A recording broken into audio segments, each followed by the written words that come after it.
good news can often get overlooked or buried by the negative in our everyday lives. So let's change that. I'm Adrianna. And I'm Wyatt. We're just two ordinary people without any special qualifications or anything trying to navigate life. We invite you to join us as we share wholesome stories, news articles of hope, and ideas about how we can all make the world just a little bit brighter. We are Uplifting Positive Stories.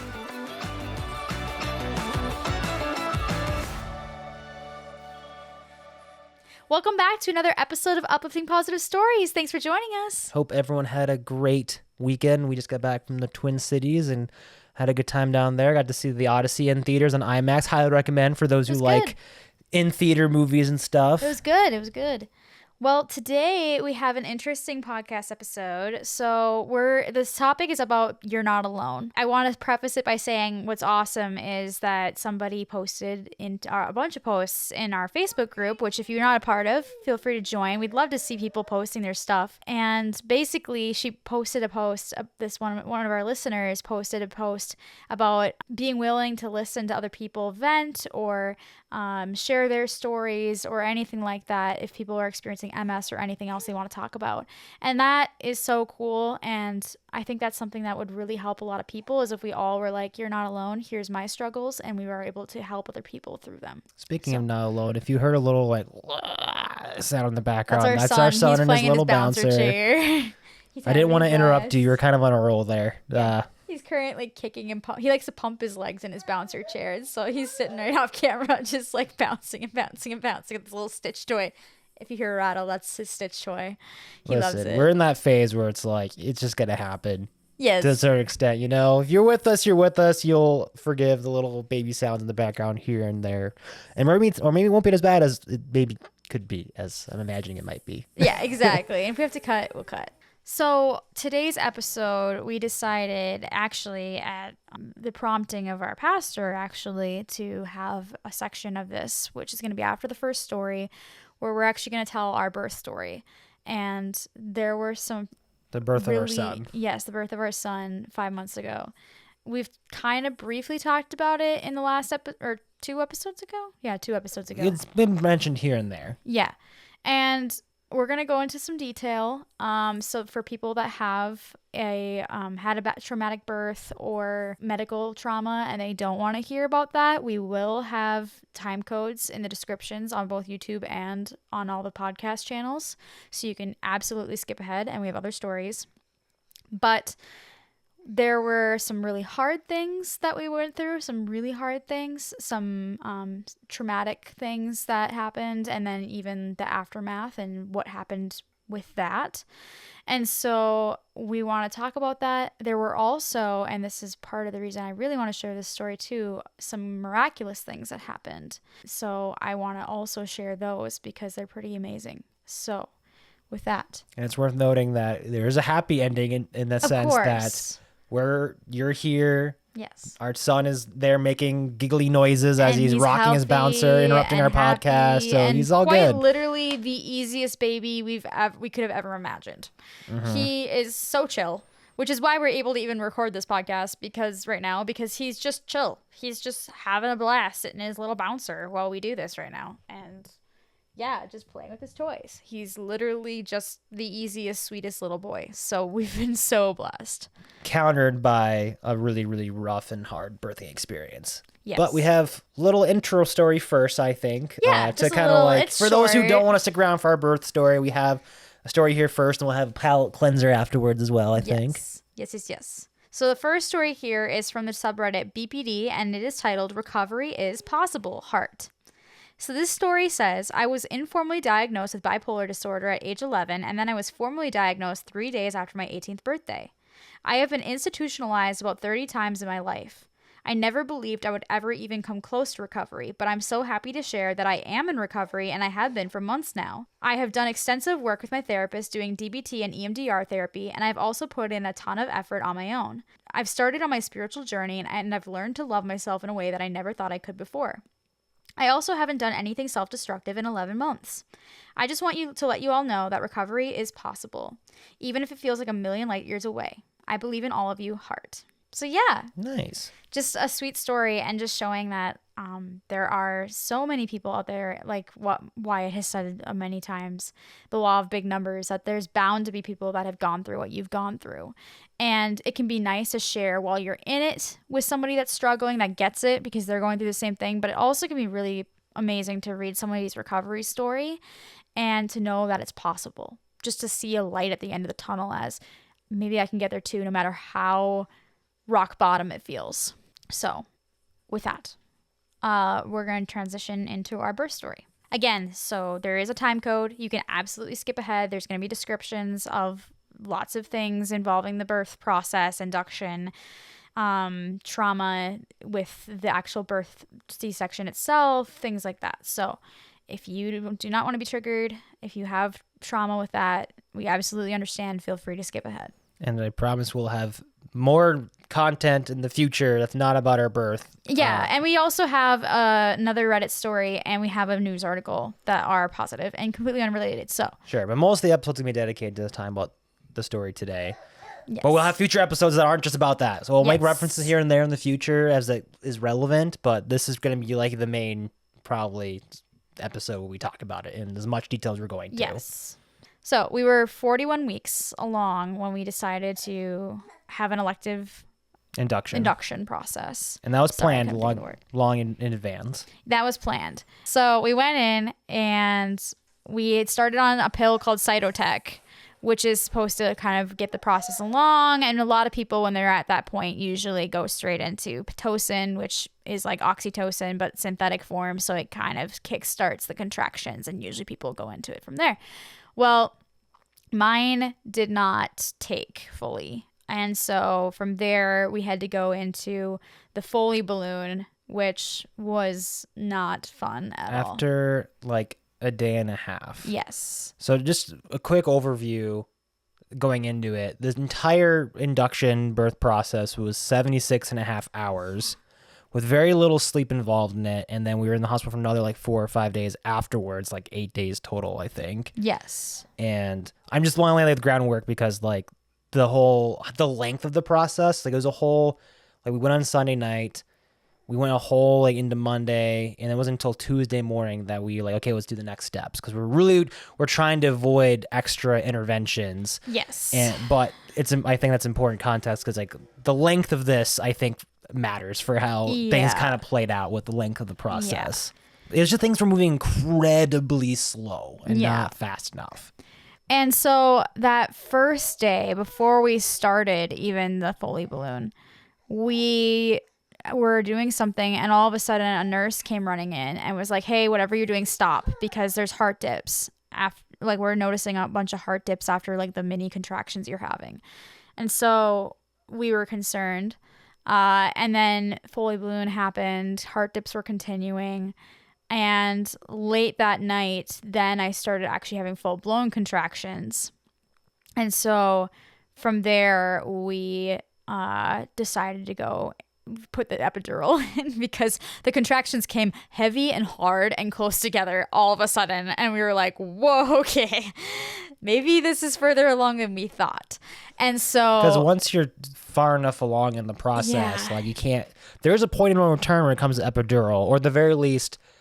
When you put in a request for it, there's a chance it could be a while before you're able to get it. Depends on the availability of the techs or whatever. Yes. So, it's kind of like a guessing game. Like, hey, if I'm this far along, do I think I'm this far along? Maybe just in case we should pull the trigger now. Yes.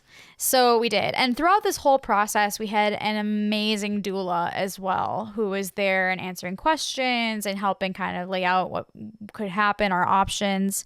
And so she was amazing. And giving us a whole, like, for 2 days, we've been doing like birthing exercises in terms of like to try to get things moving, like hallway walks, lunges, and big lunges and squats and all these things. Like, because up until this point, with now going on the Pitocin, now going into the epidural, we're like 2 days in now. Yeah.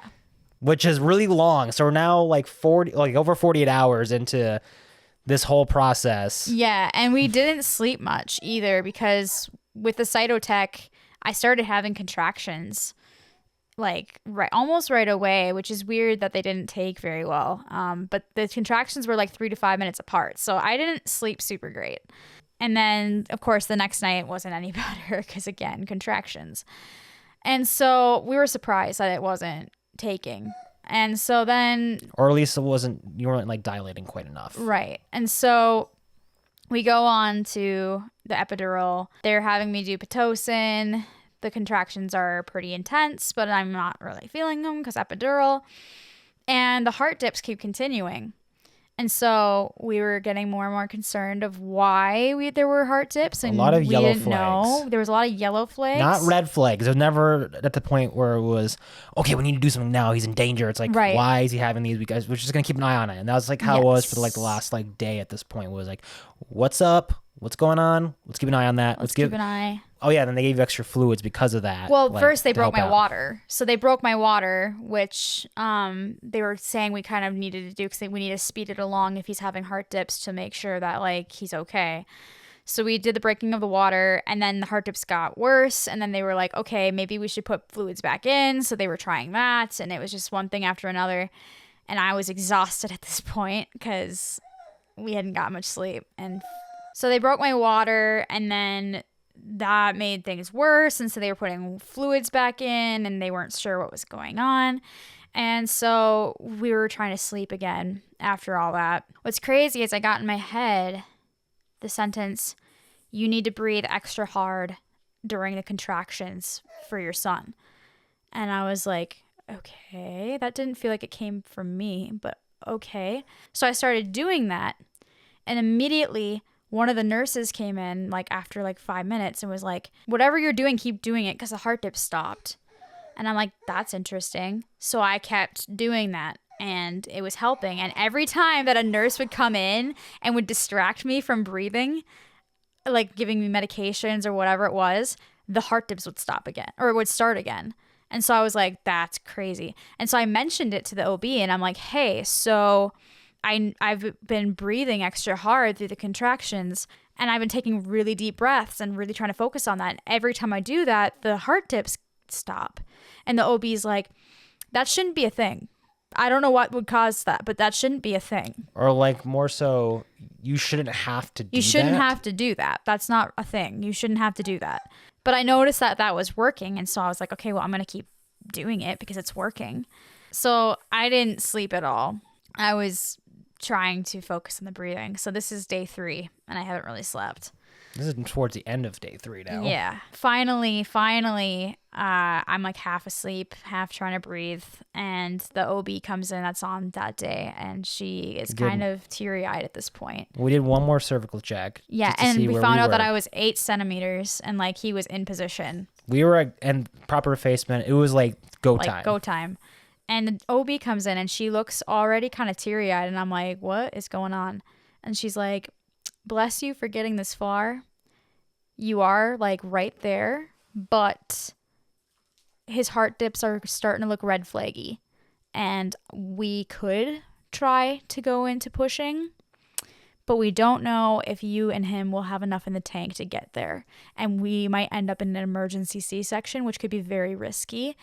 And so if it were my choice, I would choose the C-section now, but it's up to you.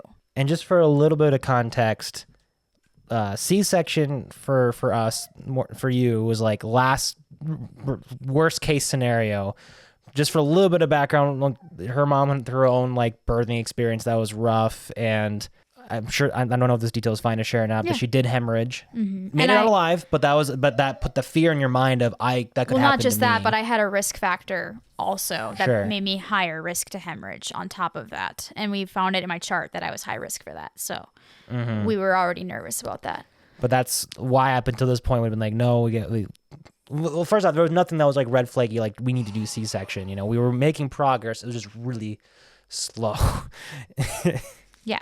So. Which I felt bad throughout the process because I'm like the main communicator with our parents and stuff and our families, and they're like asking me for updates and stuff, and like, what's wrong? So I'm like, honestly, there's nothing to update. Like for most of the time, there wasn't anything to update until suddenly things started like domino like at the end there. Yeah. So we go down for the C-section. They're getting me prepped and stuff, and I found it odd that I could feel the cold, whatever they were using to wipe me down. And I was like, that's weird. but maybe that's just a thing and you can feel cold. I don't know. And so we're getting prepped. My doula is in there with me and we're talking and stuff. And then the general anesthesiologist. This is after midnight. Yeah, this is almost near 1 a.m. And so we're talking, and then the general anesthesiologist is like, okay, they're going to do what's called a pinch test. You should feel pressure, not pain. And so I all of a sudden feel, felt to me like the tip of an X-Acto knife, like getting like piercing, like not like hard, but piercing on my skin. And so I was like, it's sharp. It's really sharp. And he was like, wait, what? And I'm like, yeah, it's pain, not pressure.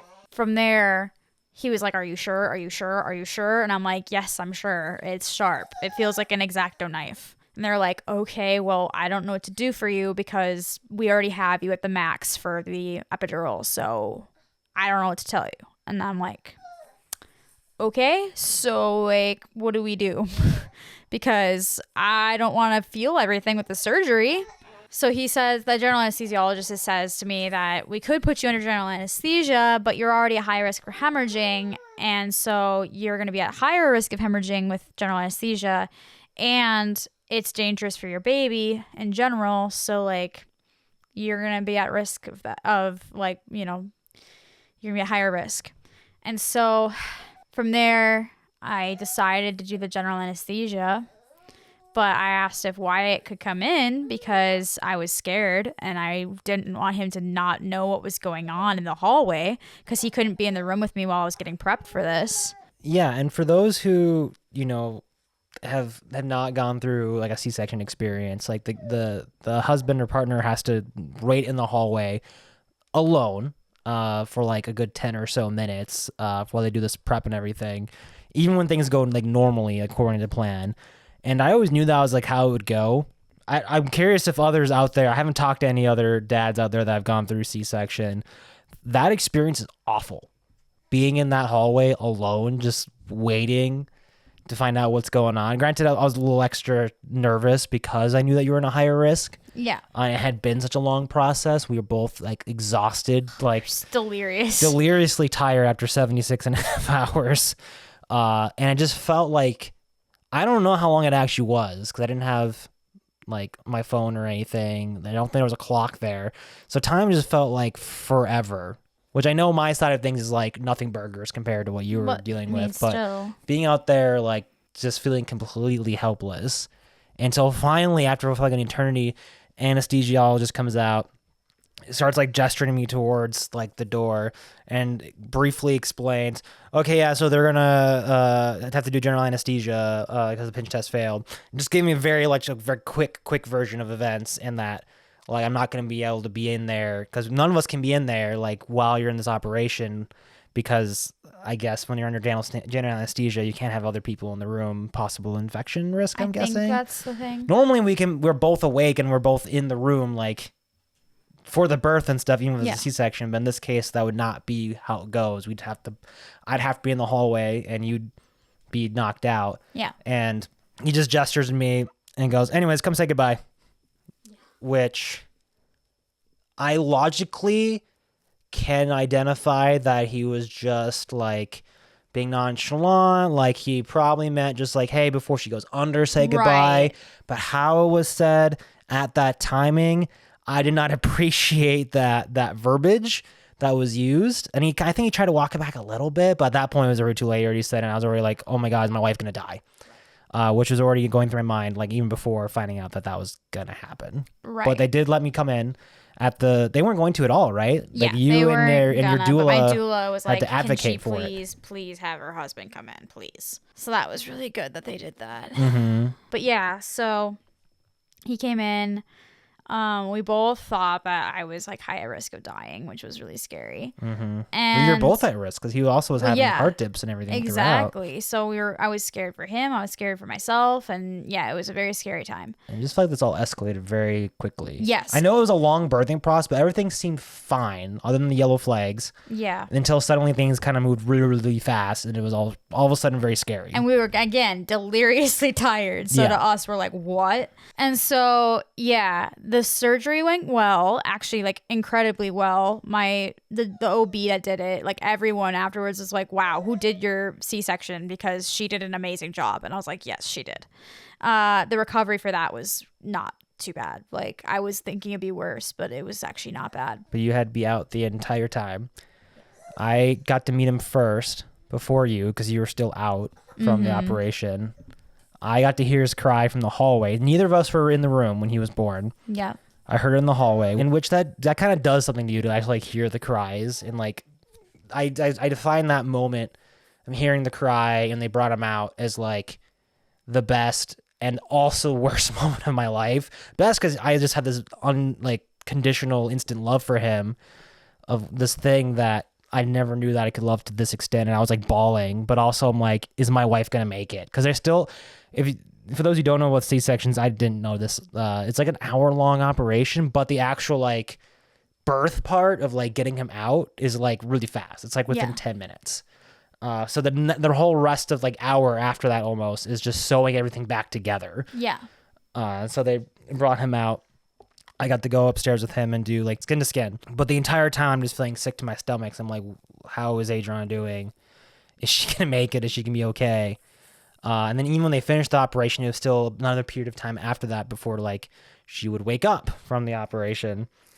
And then they explained to me first what kind of went down and like why there was issues. I'll leave that up to you if you want to talk about what those issues were. But that's when it was just explained to me. Yeah, so it turned out, and this is where that miraculous thing that I mentioned came into play. So it turns out that we think it was like day one. End of day one, yeah. End of day one. That there was like a 50% placental abruption, which basically means that the placenta halfway detached from the uterus. And the placenta, the placenta is where the baby's getting their oxygen from. So that is most likely why the deep breathing through the contractions was working to slow the heart dips down, because he was then getting extra oxygen, because we share our oxygen. My breathing goes in through there, like oxygen, and oxygenates him. So to me, I think that was God, because how crazy is that I got this phrase in my head. I didn't know that was helping, of the like deep breathe through the contractions extra hard, even though I didn't need to. I was on the epidural. They weren't really bothering me. They weren't great, but they weren't bothering me. It wasn't like I needed to for myself. And he came out with a perfect 9 out of 9 on the APGAR score. That's where they like determine how healthy they are in various ways. Based on like, I can't remember what they all were. I know it was like skin tone was one of them. Yeah. Like, there was a lot of 9 different factors and stuff. But he came out like perfectly healthy. So that to me was a miracle. And also when I was told about the whole placenta rupture, that like, it was made pretty clear to me that we made the right decision. Yes. To do because I nearly hemorrhaged C-section from it, and it would have been worse if we had gone in for an emergency. And the thought being that, yeah, if we had pushed forward, I don't think we would have made it across the finish line without having to go into a C-section. It would have been a worse position C-section too. Yes. And like you said, you did have you partially hemorrhaged, which was the scary part of it. And then there was a scary aftermath as well. But we'll get to that in a little bit. Then you woke up. We came down to, I guess we walked in right as you were waking up. Yeah, literally, right at the same moment. Because you thought that we were standing there in the room, like, waiting for you. Yes. No, we have video evidence. I just walked straight in with Arian. Yeah. I was super disoriented when they came in. So I was, like, seeing double. So I was very out of it. For memory-wise, I have, like, a little bit of memory of that. And then the next thing I remember, I was upstairs. So, like, I don't have a ton of memory of that. Mm-hmm. But thankfully, our doula was amazing, and she took video of the whole thing. So we do have video of me meeting him for the first time, which is really awesome to have that. Mm-hmm. And Same of with him meeting him, which I'm so glad I have that. So, yeah. But then afterwards, you only kind of remember this part, or you remember spotty things about it. I remember, like, 2 moments of it, yeah. But, like, maybe, like, half an hour, within the half hour after they brought you back upstairs, you started to crash out, kind of, because you're having an infection. Yeah. They think from when they broke your water is what the infection had come from. And all of a sudden, like, your oxygen levels are dipping, your heart rate is spiking, you have a high fever, and like they had to put you on oxygen, and it was really, really scary. And you feel like you were faking, and you were shaking too. which you said that you thought you were faking or Well, something. I thought I was being like over dramatic because I'm like, why am I shaking? Like, I don't know. Like, why am I shaking? Is this nerves? Is this like, what is this? Mm-hmm. Yeah, did not know I had an infection. Did not know that my fever was high. My oxygen was dropping. Had no idea. I was so out of it. I was still under general anesthesia. Like, I mean, it wasn't on, but like I was on the effects of it. You're waking up from it still. Yeah, I was still not really there. And then they had to put you on a iron infusion afterwards, and it's a whole there series was a ton of of stuff. things afterwards. More fluids being pumped into you. Because of everything, they were like, we're gonna keep you an extra day just to make sure that you're okay. And so so we were like, okay. We were so delirious. Like we were like, what day is it? I don't even know at this point. And our parents are all like, oh my gosh, what is happening? Like, it's now Thursday. What on earth? Because we had planned to give birth Monday. And so anyways, of course, anybody that's ever given birth knows that after you give birth, it's just a slew of people coming into your room being like, okay, we have the birth certificate. Okay, we need to teach you how to do lactation consulting. Okay, we're here to do meds. Okay, we're here to change your blood pressure or to take your blood pressure. We're here to change your IV. It was just constant. We had a few extra things in there for you with the iron transfusion. Exactly. And so we tried to sleep and they were like, okay, we're back here with this. Now we have to take your blood to test your iron levels again. It was just literally. Mama, hey mama. Hey, make sure you get some sleep, mama. And then next person comes in 20 minutes later. So we kept trying to nap, and then it literally would be 30 minutes when we'd be woken up. And finally, after a ton of time, this is Saturday afternoon.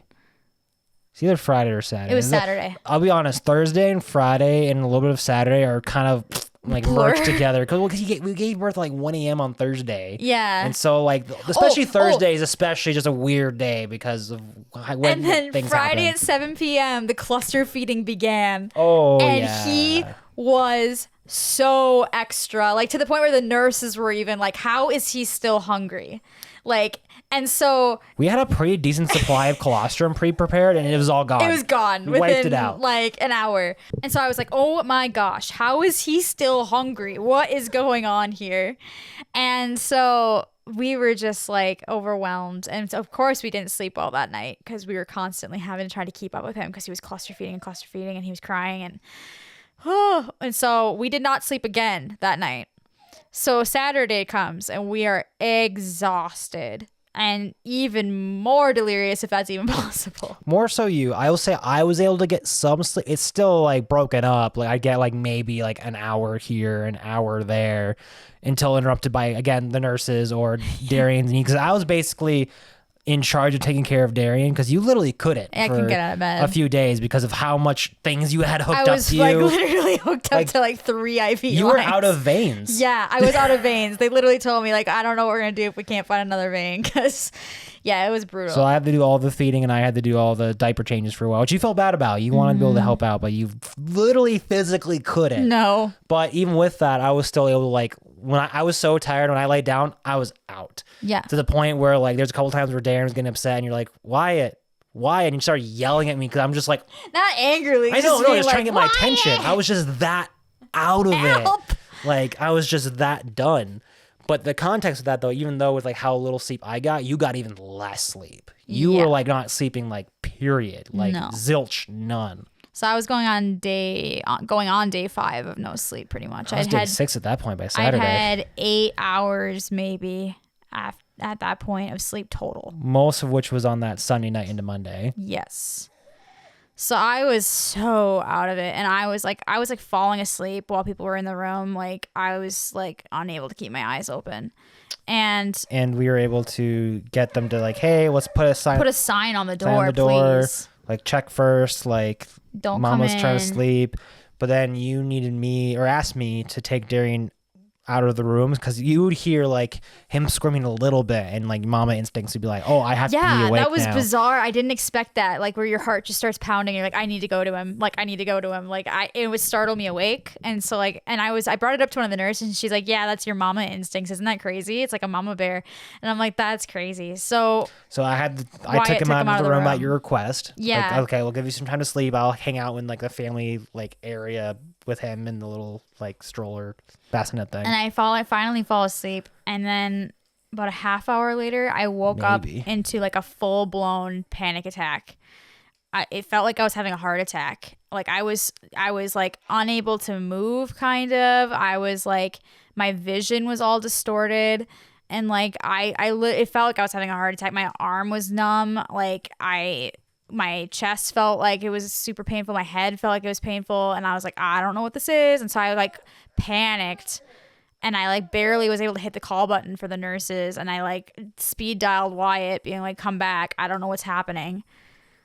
And Because you weren't thinking panic attack. You were thinking, no, I'm dying. I thought it was a heart attack because it literally felt like a heart attack. And so the nurses came running in. They were like, whoa, whoa, whoa, what's going on? OB came in as well. And they were checking like my vitals, and they're like, okay, your vitals are normal. And I'm like, oh my gosh. And they're like, well, explain like how it felt. And I was like, this is what I experienced. And they were like, that's a panic attack. And like my OB was like, it's possible from all the sleep deprivation that your body and all the stuff that's happening and to your body that your body just kind of like couldn't do it. And so I had a panic attack. Mm-hmm. And so like she sat down, and she was an angel, and she was actually my OB that I had been meeting with since week 8 of my pregnancy. So like I knew her well. And she was was not here at all like the week prior to that, because how No. it works, at least at I'm not sure how it works at other hospitals, I imagine it does, is that like, you don't get to pick what OB you're going to deliver with. Yeah. You just you work with the OB that's on call Yeah. that day, and your particular OB you've been working with wasn't on call until this is what, day 6.5 now. So she, and I think this was God that had her on that day because I needed that. And she like sat down, and she was like, so you've been here for 6 days now. What happened? Like, how are you still here? Like, what went wrong? And so she's like, I kind of looked at your chart and stuff, but like, my goodness. And so she's like, seriously, like the fact that you woke up into a panic attack, like, do you want to like talk through what happened? Because it could be just like the trauma in your body that kind of like was like, I can't do this anymore, and developed a panic attack. And I was like, sure. And I wasn't even feeling like it was that traumatic, and I didn't know why. Like, I was just like, yeah, I'm fine, just super sleep deprived. And so I sat down and I talked through everything with her, and she was so kind and patient and understanding, and she was like just really listening. It was hard to recall it all though, because we were so sleep deprived that we could not remember the timeline of events of like, what day did this happen on? Wait, was that before that? We were getting like Tuesday and Wednesday especially were like what is what, when was when, like who was with who, which doctor was which, like I couldn't, we were both just like, we were disoriented. We needed, like, eventually we didn't fully grasp the exact order again until we reconnected with our doula afterwards, who had like written down like the series of events, and that kind of like helped us objectify, okay, this is when things happened, and like that was the order, this is who it was with. Yeah, because we were struggling to recall it all accurately. So she was super kind, and she was like, like some people have like one thing go wrong, but you guys had like everything go wrong. And we were like, yeah. That day we were like, okay, we invited my mom to come to the hospital and that kind of thing. We've had like no family up at this point. No, we were trying, just trying to sleep. We were trying to get our bearings. Yeah, we were just like, oh my gosh, we just need to sleep. And just from my side of things, I've been like the chief communicator for both of our families. And there had been some drama that I felt was very unnecessary, very unneeded. The only context I'll really give, I won't get too in detail, is that we both come divorced sets of parents. And so there's just some really unfortunate gripes that come with that, and like need of ownership of wanting certain privileges above the other parent. And certain people want things to be a certain way. And I was not giving that to them. And I had to tell them off, and it was just turning into a whole thing. We wanted people to come visit us at the hospital, but this went so not our way at all that completely torpedoed our idea of like, we're going to have people visit in the hospital. We did not feel ready to have people in the hospital. In fact, the only reason you eventually then had your mom come in was because you're like, okay, I need to talk to somebody. And like, after you talk through with your OB. Well, and I didn't think I could sleep anyway, even if I tried after that whole panic attack thing. Mm-hmm. But you just needed to talk to somebody, like family-wise, that was nearby that could easily do it, like on the call. Yep. And it was like a last-second decision. Mm-hmm. That night, Wyatt goes to sleep, Darian's sleeping, my son, and I'm trying to get comfortable, which I have IVs in both arms. I have a blood pressure thing on my arm too that's connected. Trying to get comfortable with a C-section period is hard. When you're hooked up to like 4 things that you're not supposed to like bend at all, it's even harder. Your legs were tree trunks from My all the legs fluids. were tree trunks from all the fluids, and they had like things wrapped around them to help like lessen the swelling. And so like they were like squeezing them. Like it was just so uncomfortable. And so I'm trying to sleep, and every time I close my eyes, I didn't know that your body could be conditioned like after you have a panic attack where like it'll start like a panic attack cycle as you're trying to fall asleep, as you're transitioning, because I woke up into it. And so my body was scared of having it happen again. And so I'd close my eyes and I'd jolt awake from it. And I was starting to panic because I'm like, we're going on day 7 of me only having 8 hours of sleep total. And I'm like, am I gonna die from sleep deprivation? Like, is that a thing? And so I'm going on ChatGPT because I'm terrified. And I'm asking it, I'm like, at what point, like, is this actually super dangerous? Because I feel so disoriented. And they've tried giving you sleep medication. They tried giving me sleep medication and it wasn't working. It didn't put me to sleep at all. And I'm like, okay, what is going on? And so I'm like texting ChatGPT. I'm like, what do I do? What do I do? And it's like, you should go to the ER. I'm like, well, I'm already in the hospital and they're giving medications. Is there anything else they can do for me? Because like, I don't know what to do at this point. And all of a sudden I'm like typing and I noticed my vision's getting blurry. And I started panicking. I'm like, what is going on? Why is my vision going blurry? And all of a sudden, like, I swear it felt like a dementor sucked everything out of me. And all of a sudden I felt nothing but fear. Like every good emotion was gone. And all I could feel was this terror. And so I'm like trying to pray, not feeling anything. I look over at Wyatt for comfort, can't feel comfort. He feels unfamiliar to me. The room started looking super distorted and weird. And I felt so weird. And I'm like, I don't know. Did I just break my brain? Like, what just happened? And I'm just panicking. Because I'm like, what is this? And I had no clue. And so I call my mom because Wyatt's so disoriented. He's like, what is going on? And he's like, so like out of it. And so I'm like, I need somebody that's awake and like can help with this. I mean, I called in a doctor and they were like, I don't know. It was just like the nurse on call or a nurse that was on and stuff. And she's like, I don't know. And so I call my mom. I'm like, I don't know what just happened. I think my brain just broke. Like, I don't know what's going on. And she's like Googling it. And she's like, this sounds like depersonalization, but that sounds scary. And I'm like, what is depersonalization? So I'm panicking. We walk out of the room and like cause I'm like, I gotta get out of this room. This room looks distorted and weird and I don't know what's going on with me. Maybe it's a PTSD thing. I don't know. So we walk out of the room and like, I'm trying to look, I had made this vision board for my son with all these pictures of us at Disney with him and all these things. And I'm like trying to feel something positive and I'm looking at it and I'm looking at these photos and they feel like foreign to me. I intellectually know they happened to me, but I'm feeling no nostalgia, no nothing looking at them. And I'm like, what is going on? And finally I like was out there for like maybe an hour and like I started feeling a little bit better. 2 a.m., 3 a.m. I think. Yeah, I started feeling like a that. tiny bit more like myself, just a little bit. And I was like, okay, let's go to bed. And finally I fell asleep and I slept for like 4 hours before the nurses came in for their morning rounds. And yeah. I don't even know if it was 4 hours. It was. So again, we changed rooms then after that. Yeah, I was like, maybe it was a PTSD thing from all the stuff that happened in that room. I don't know. And maybe from the panic attack being in that room. I don't know. So we switched rooms. And then we had to be there, you know, extra from all the things and stuff. So I was scared of not sleeping. They gave me more medication to try that. Finally, it worked. I was so sad because I was like, nothing went to plan. Like I had made a birth plan. And we might as well have just torn it up because literally, toss on the shredder. Literally nothing on it went to plan. You being able to do skin to skin right away with him. Yeah, literally nothing. Which is like, you think that's the bare minimum is that like even after a C-section, you'd be able to do skin to skin with him right away immediately. But because of the anesthesia. Yeah. That's just not what happened. So I was really, really sad.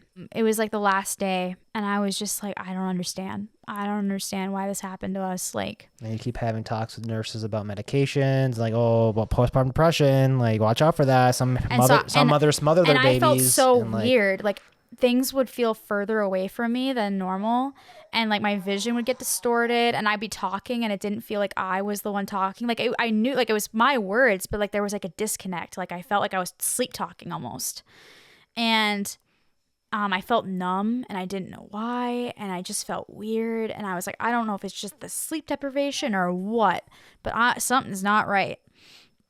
And so I was so scared when they were talking about postpartum depression. I'm like, is that what this is? I don't know. Is this like, I'd heard of postpartum psychosis. I'm like, is that like this, like a stage of that? Like, I don't know. And so I was feeling so confused, and I was feeling so down, and like, why did all this go so wrong? And this is crazy. So I was in the shower, and I had my phone on the side of the shower. And I had a playlist that I had made going into the birth because I wanted to listen to music while we were doing everything. We did for a period of time when you were doing the contractions before the epidural, a little bit after the epidural. We had a little bit of that. It was on YouTube. And so there was like 8 songs down. All of a sudden, I had it at the top playing the first song. And all of a sudden, water droplets started like making, like little tiny water droplets started making it go on the fritz. And so like it was going down the list and skipping videos. And I'm like, what the heck? And then it stopped doing it, even though water was still going on. I don't know if anybody's ever heard it, but it's a song, You Know Better Than I. And it's from the movie Joseph, King of Dreams. And basically, follows the biblical story of Joseph. It does. It follows the story of Joseph, which for anybody that doesn't know, Joseph, he had 11 or 12 brothers. 12 brothers? The details don't matter. He went through a really hard. A lot of bad things happened to him. Well, that's the general gist. A lot of bad things happened to him. Yeah, he ended up in prison for something he didn't do. After a series of other bad things. And later, he ended up becoming a pharaoh in Egypt. Well, Pharaoh's advisor. Like he became the most powerful man in Egypt. Yes, he became super powerful, and he was able to reconcile with his brothers that had wronged him, and his life became really, really good. And saved Egypt and like the surrounding area from like drought and all that stuff. From famine, yeah. It's a good story. Check it out. It's really good. It's one of the most hopeful stories in Genesis. The song. So the song is all about, if this has been a test, I cannot see the reason, but maybe knowing I don't know is part of getting through. So I put up a fight and told you how to help me, referring to God. And just when I had given up, the truth is finally clear.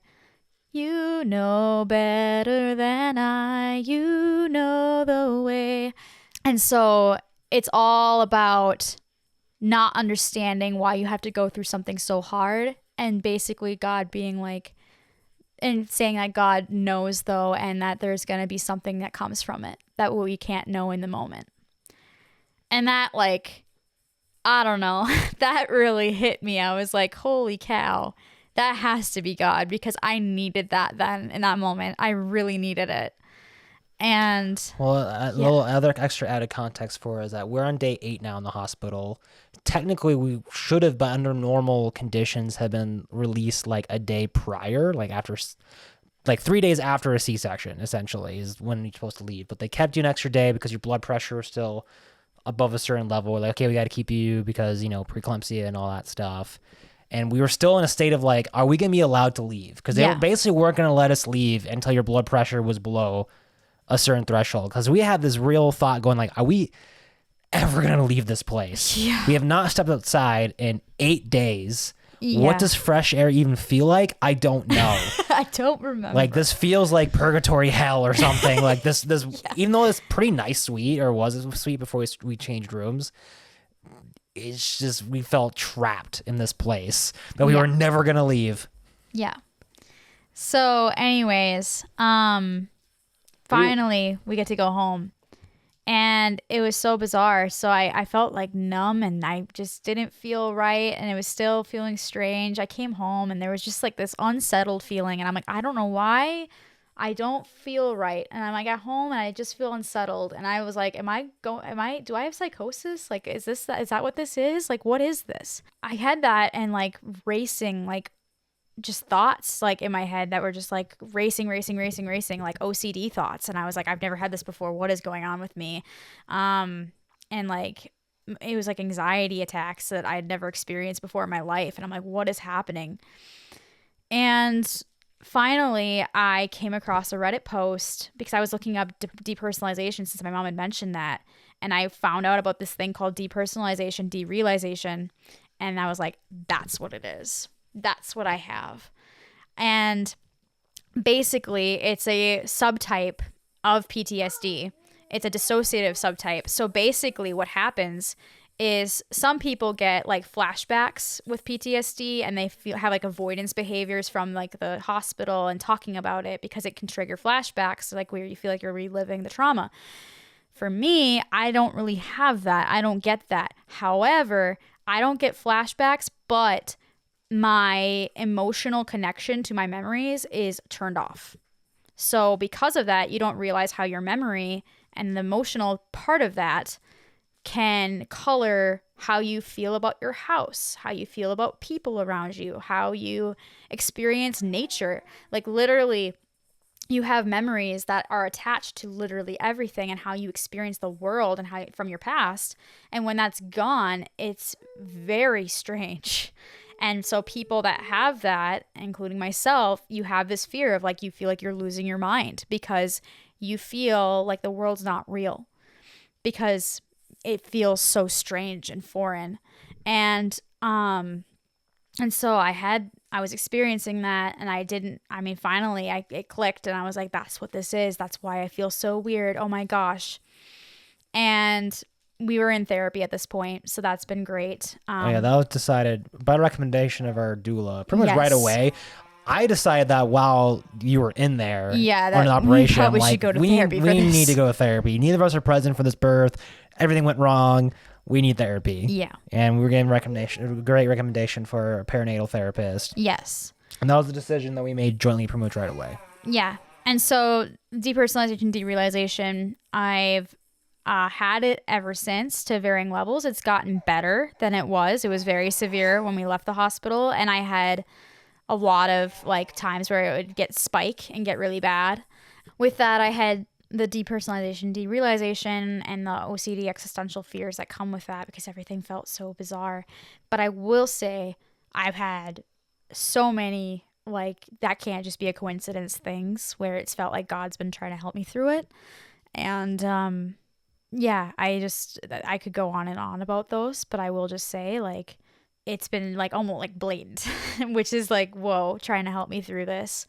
Through interesting dreams that I've had, and I believe it was him, and like just things that in the worst DPDR episodes that I've had that have helped me through. And so I'm still struggling with that to this day, and it's been very scary. It's been something I never imagined could be a thing you could go through. It also in trauma in general, not just the DPDR stuff. Yes. But just the trauma in general for both of us. It was traumatic for both of us. More so, I'd say for you. Yours is more bodily trauma for sure. Mine was only pure emotional besides maybe the sleep part.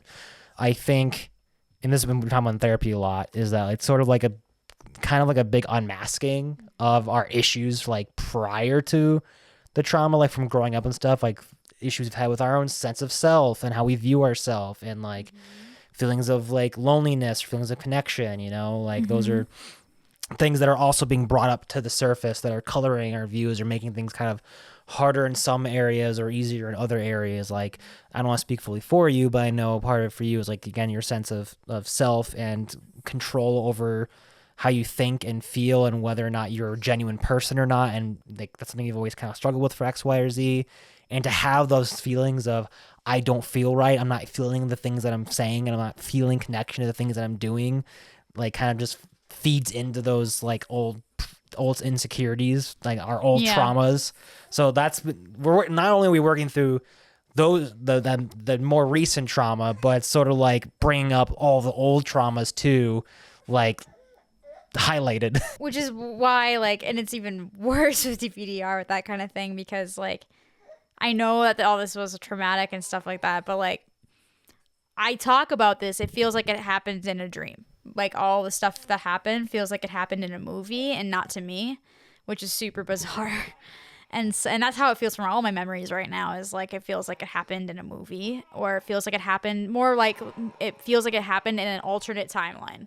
It's been a journey, and it's a journey we're still on. I will say, like, I've become like a huge proponent for therapy. If you can find a really good therapist, which is, I know, can be really difficult. It can be hard to find a good match. We've been very fortunate that we found a really good match right away.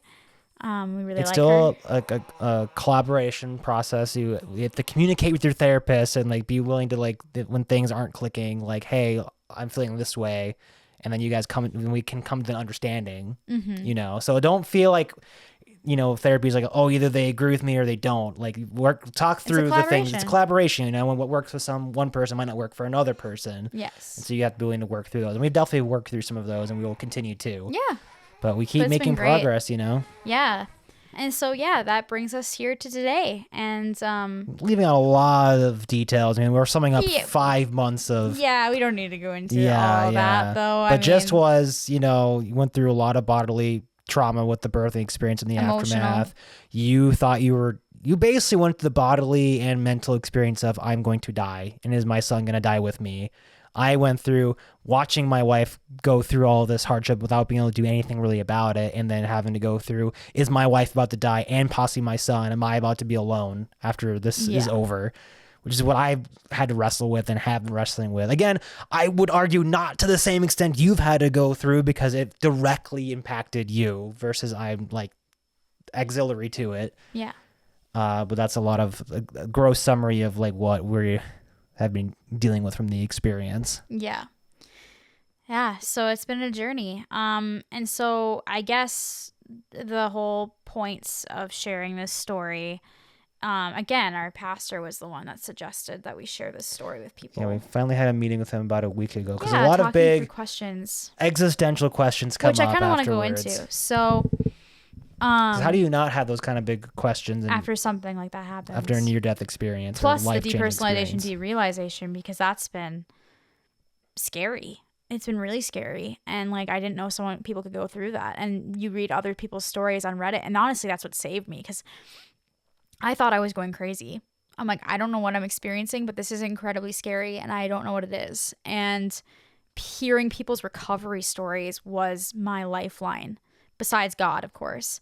Like, and I feel like God put me on that Reddit thread to find that, because I was like, oh my gosh, there's recovery stories from this, and people that are like, I came up the other side stronger and happier than ever, because I'll never take for granted my memories and feeling like mine, and like the emotional connection to people, and like all of these things that I didn't know I was taking for granted.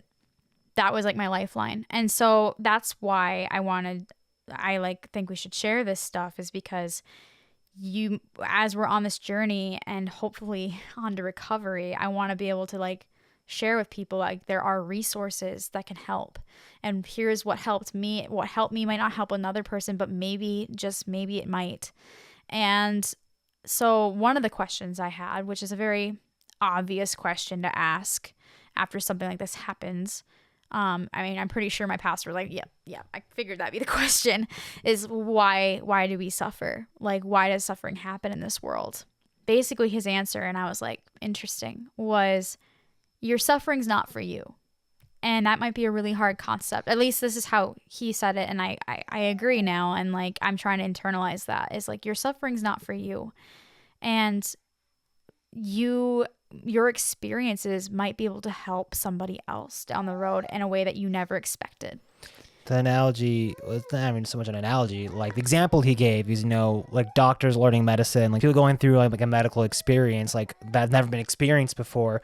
Doctors are able to like take notes on it and learn from it and learn how to treat it for the next person who suffers through it. The next and like hundreds of people. And that's how we've advanced as far as we have in medicine, is like on sadly the suffering of others. Right. That then new medicines have been discovered, and then treatments have been discovered, or even cures in some instances. Right. To be able to like not have that issue be an issue anymore. Right. That was the example he provided in that regard. And it also gives us empathy for other people that are going through stuff, to be able to be that person, to be like, I've been there, you're not alone.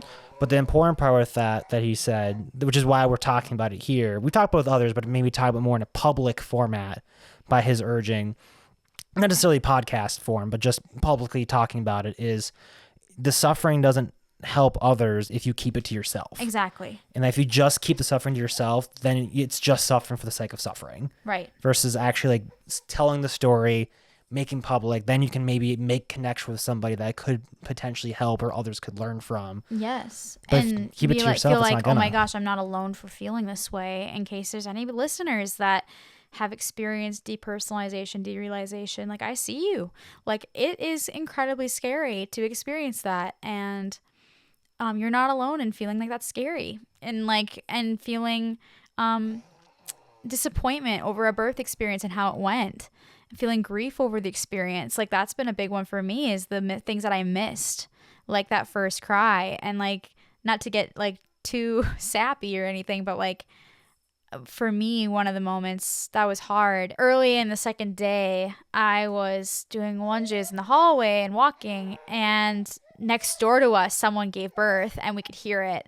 And they were like the ending, the finish line. Like literally the finish line, where everybody was like, yay, mama, yay, she's healthy. There's clearly a whole family in there, because we could actually hear applause and like a yay. Yes. And I was like, like a movie. I knew I was excited, but I didn't realize to what extent, because I just started sobbing.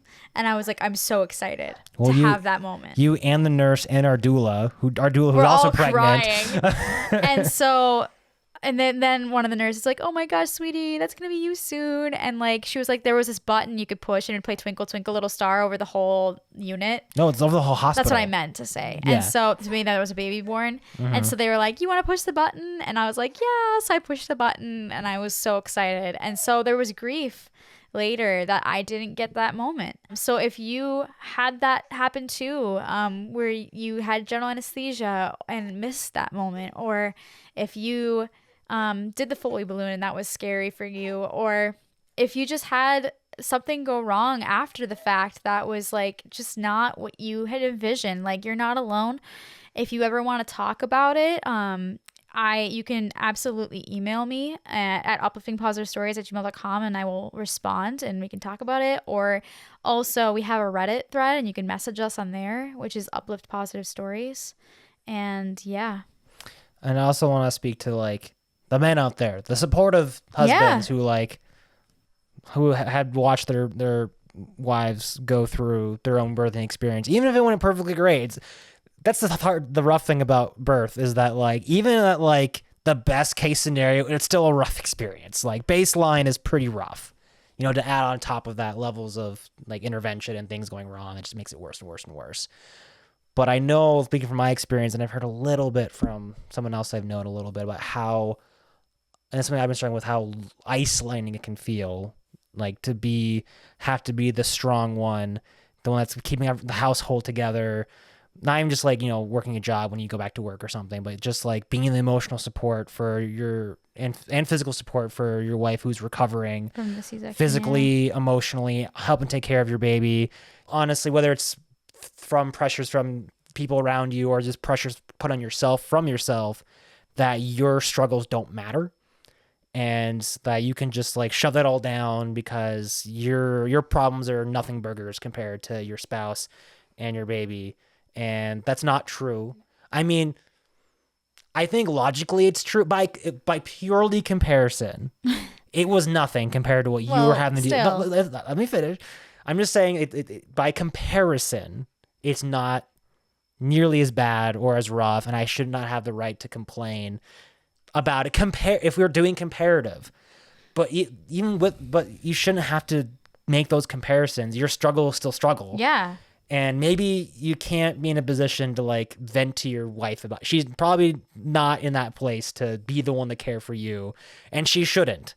To my shame, one of the things we talked about is when you we're about to go under, and we had our little goodbye exchange like I'm not even sure how we were approaching. If we were approaching this is our last exchange ever, possible last exchange, or like, hey, I'm going to see you again, like on the other side. I can't even fully like begin to unravel and pick apart like what was going through our brains in that moment. I don't think we can fully because we were so out of it and so emotionally like all over the place.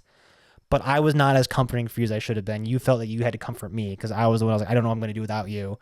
And that's the burden I have to bear with a little bit. I appreciate you've been understanding about it. But since then, you know, more so immediately after, I felt like I had to be the strong one, the supportive one.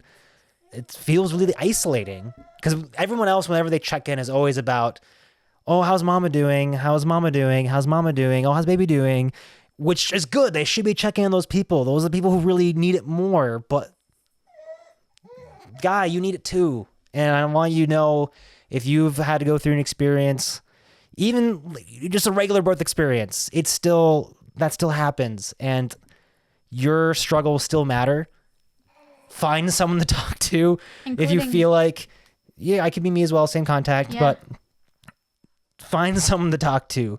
Share your struggles. Do not be alone, because I know one of the things I dealt with, like, no one was really asking me how I was doing for one. I kind of kept it to myself for a while until I finally reached out to a couple people, and I'm just gonna name him. A shout out to my buddy Caleb, who was a mentor when I was younger and now is just a good friend, who gave me the most loving response, like, hey, I'm with you, brother, like whatever you need to talk through. And like that just kind of broke me on the inside. This is after like a month or so of like feeling so alone and so isolated.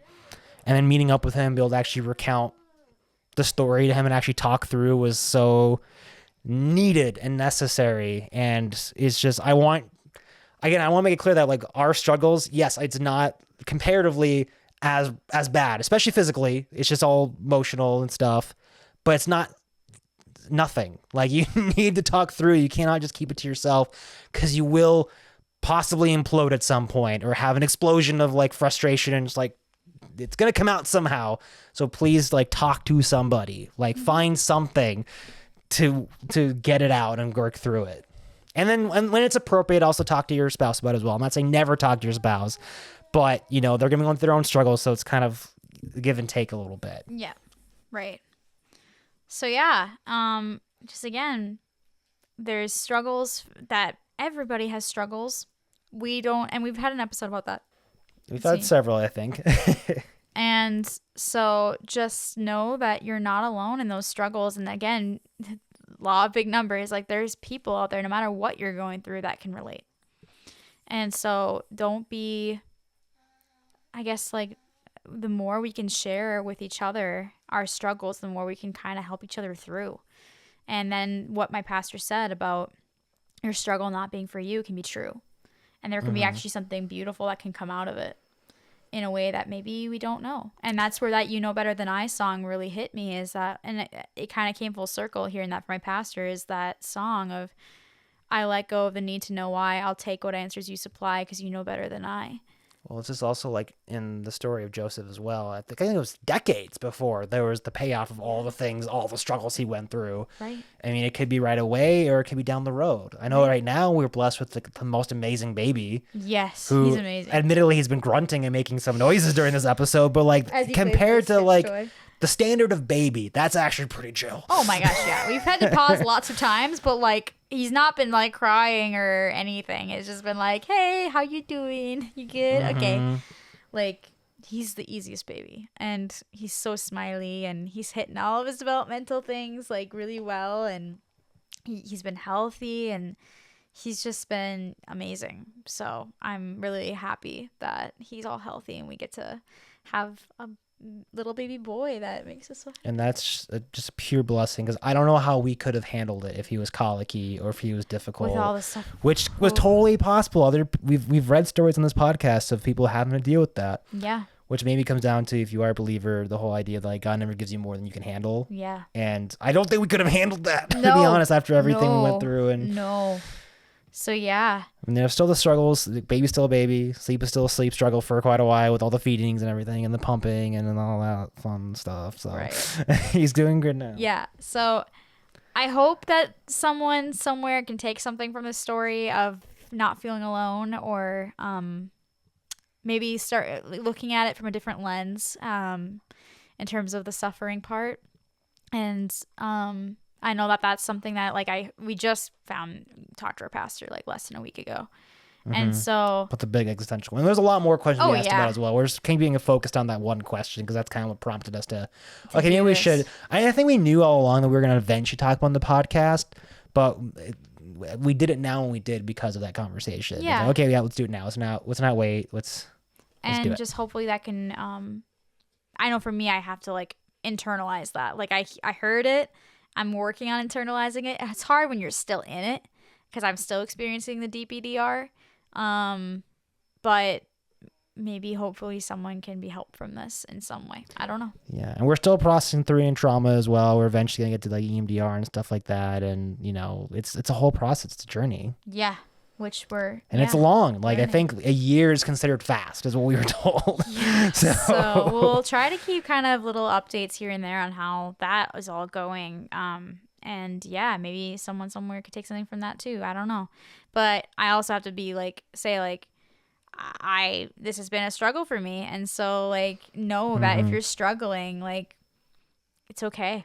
Like it's okay to struggle. It's okay to, it's hard. It's hard to be open about it. And that's been something I've had to figure out because I was always somebody that didn't talk about my struggles, like with anybody. But it's also through those struggles that you can make unexpected connections. Like I won't name them, but one of our friends, like you were able to make a whole new connection with after realizing they've also experienced some form of DPDR and their own various traumas, you know, different traumas, but like that have similar bodily reactions and stuff. Yeah.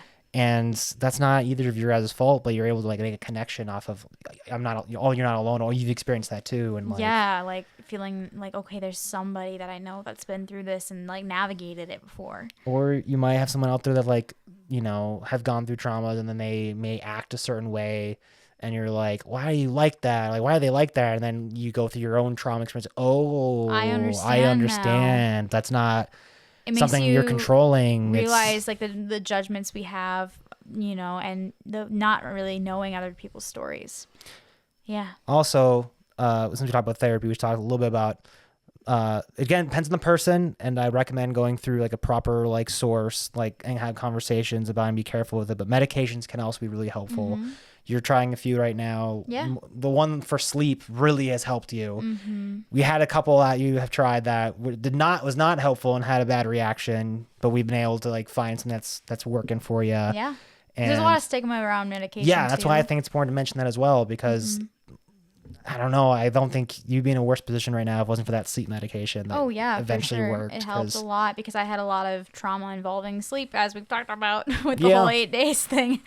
Even just like, you know, for the weeks after that, you know. Well, yeah, because I would wake up into DPDR episodes, which were really scary. So. And then even when you stopped having those wake ups in the DPDR episodes, you'd have like, you wake up being afraid you're going to. Yeah, right. So there's a sleep anxiety with it, and so. Yeah. So yeah. Just don't be afraid to be open about your struggles. And yeah, my hope, and I don't know, like if it could go this way, but it'd be cool if this podcast could be a place, a community where people could share those things. And I want to put a shout out to the person that's been posting these things in our Facebook group and sharing, saying like, I have MS and I know how hard it can be. And if you want to talk, like, I'm open. Like, that's so brave, and it'd be awesome if more people could do that. But I understand at the same time that it's really hard. We all have our own journeys of vulnerability, and I definitely know that I was not good at sharing those things prior to this experience, and I still struggle with that. So, yeah. Yeah. Now should we do a palate cleanser story? I know if you're sticking with us, like, thank you. Like, this is probably going to be our longest episode because we're already over an hour long. Yeah. Granted, we had some baby interruptions. Sorry if we went rambly at any point. I don't think so. I think it's all relevant. And this is of all of the episodes to go a little rambly on, I think we're allowed to for this one. All right. Well, we'll see. Thanks for sticking with us. Here's a little palate cleanser. And if you had to skip the whole birth story because of X, Y, or Z, welcome back for the palate cleanser.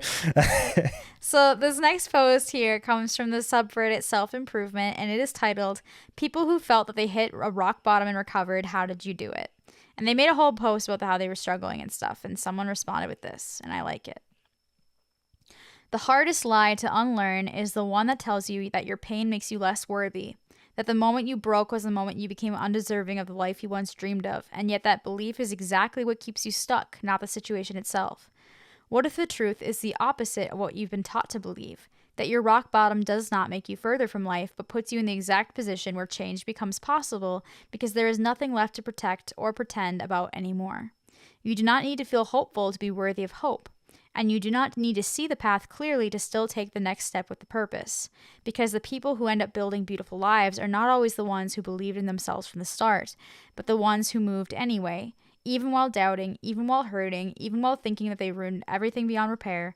You say you do not believe that those good things are possible for you, but you still wrote them down, the OP of this post. You still imagined them. You still feel the sting of not having them. They had talked about wanting a partner and kids and a happy life. Mm-hmm. And that alone proves that those dreams are yours to reach for, because people who are truly broken don't dream at all. They go numb. They shut off. But you are still open, still feeling, still reaching, and that means there is something in you that already knows that you're not done yet. You are not here to fight for a life that might happen. You are here to remember that even now, even in this moment where everything feels lost, you are still the same person who once laughed so hard that it hurt, who once wanted something so badly that it lit a fire in you, who once gave love with both hands and asked for nothing back. And if you could do that then, you can build again now. Do not wait for belief to arrive before you move, because belief is not something that you find. It is something you build by choosing yourself over and over, even when it makes no sense, especially when it makes no sense. You are not behind. You are not broken. You are not too late. You are just at the part of the story where most people would stop reading, but this is where it gets good. This is where it becomes real. And this is where you decide that even if nobody claps, even if nobody sees it yet, you're going to make this life yours anyway. Did they write that for you to hear? Yeah, it's really cool to hear. And then another one.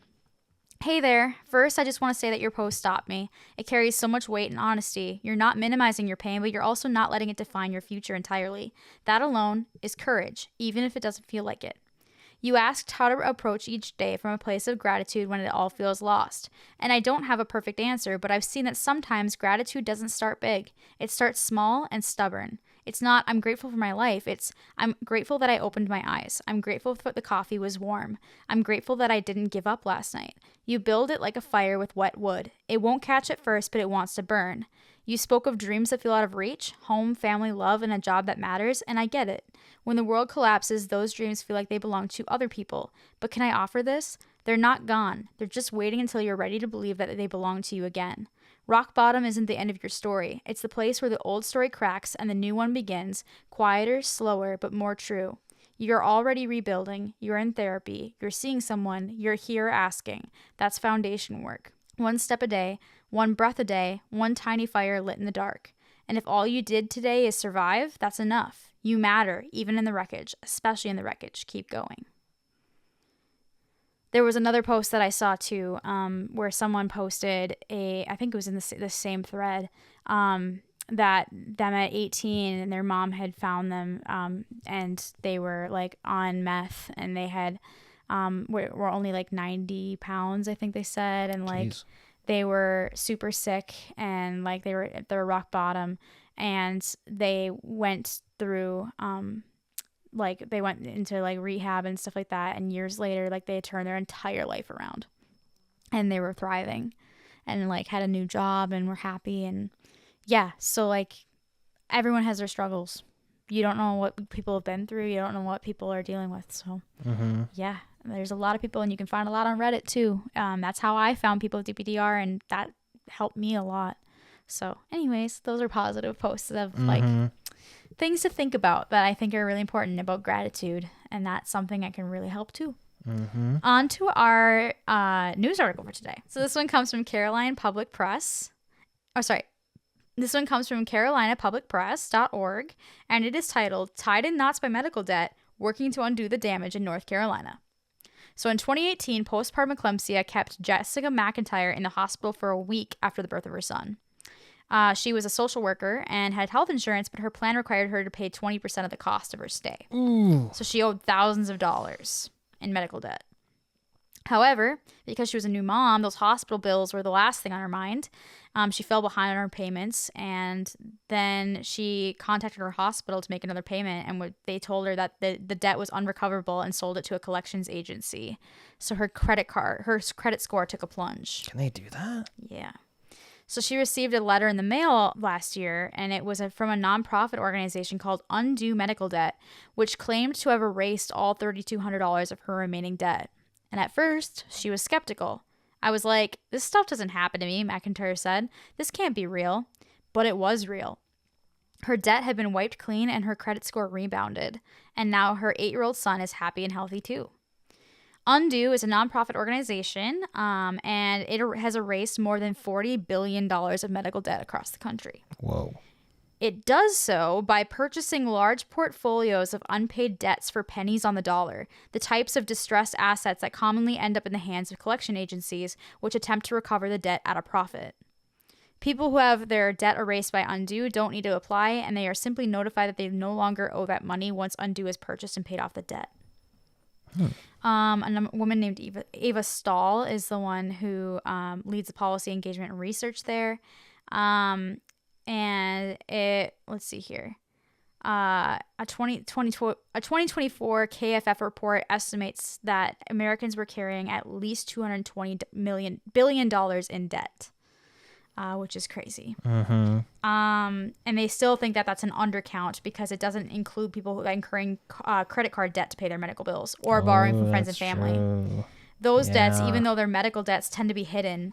So we know that the scale of that problem is much bigger than that. That's true. Nearly half, 46%, of working age adults said that their families faced difficulties affording healthcare in 2025, according to recent research from the Robert Wood Johnson Foundation. They made a partnership, Undo did, with North Carolina's Department of Health and Human Services, and launched in 2024. The program required participating hospitals to relieve all medical debt for individuals who are enrolled in Medicaid or fell under certain income thresholds. Hospitals also agreed to provide discounts to low-income patients and to create a system to automatically screen and enroll them in financial assistance. Also, they made it so that hospitals were barred from selling their low-income patients unpaid debts to collection agencies. By doing this, they eliminate $6.5 billion of medical debt in North Carolina. And it also helps to protect patients from incurring future debt.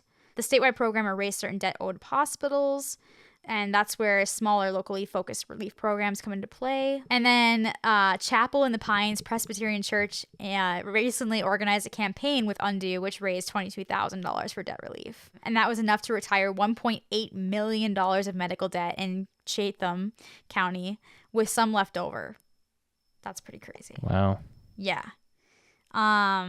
And so, yeah, there's just been a cascade of things from this that have been beneficial to people in terms of helping them relieve their medical debt, which is really amazing because that's such a huge issue, especially in the U.S. I really hope reform or change happens in the next several years because it's out of control. But if there were more nonprofits like this that could help and changing, making it so that they can't go to collection agencies with those things and making it so they have to have financial assistance available for low-income families and stuff like that. Just steps like that is awesome. So I just wanted to share that because I just thought that was such a cool article when I found it. And I was like, this is going to go on the podcast. Yeah. So yeah. Anyways, with that, we will end today's podcast episode. I know some of you are like, finally, oh my gosh. Hopefully not. Maybe you broke it up over the several loads of dishes or several car trips, Yeah, this is a longer one. This is almost an hour and a half. At least as of the recording. Maybe we'll cut down a little shorter. Hopefully it'll be cut down with all those. We'll see. There was a lot of us getting up to take care of our sons. It's going to be at least an hour. Yes, it's going to be at least over an hour. So if you have any positive stories that you would like to share, or if you ever want to talk about your struggles, we are always available at upliftingpositivestories@gmail.com. You can join our Facebook group, or there's our Reddit, which is Uplift Positive Stories. And if you're watching on YouTube, make sure you hit that like and subscribe button or leave a comment. Yeah, that'd be awesome. Thanks so much for joining us, everybody, and we hope you have a great rest of your week. And stay positive.